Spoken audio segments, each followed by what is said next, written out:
Welcome to part 2 of the DisProt curation training, structuring IDP-related data with ontologies. Here you can find the learning objectives of this part of the training.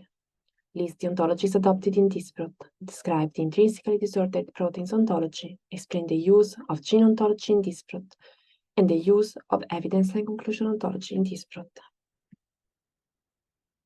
How to structure data with ontologies in DisProt. First of all, in DisProt we use 3 different ontologies. Intrinsically disordered protein ontology, IDPO, to describe the structural aspects of intrinsically disordered proteins. So the states, the transitions, and the disorder-specific functions, so functions that pertains to intrinsically disordered proteins and regions. Gene ontology, to cover molecular functions, biological processes, and cellular components. Evidence and conclusion ontology, ECO, that represents experimental techniques used to assess intrinsic disorder data. You can find more here at this DisProt page about our 3 ontologies.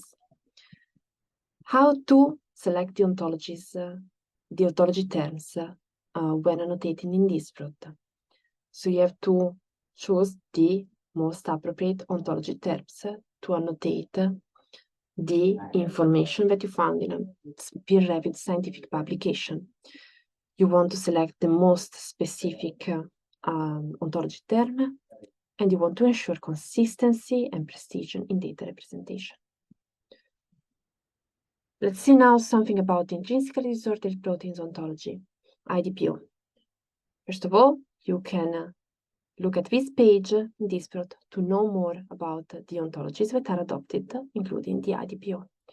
IDPO is a control vocabulary for precise description of structural aspects, states, transitions, and disorder-specific functions. Gene ontology has been integrated some years ago in DisProt. You can know more about gene ontology here, and it was integrated to provide a comprehensive annotation about the biological context of an IDP or IDR. We use it to describe molecular functions, biological processes, and cellular components. The evidence and conclusion ontology, instead, you can find more here, ensures accurate annotations of methods used to assess intrinsic disorder data, so represent these experimental techniques.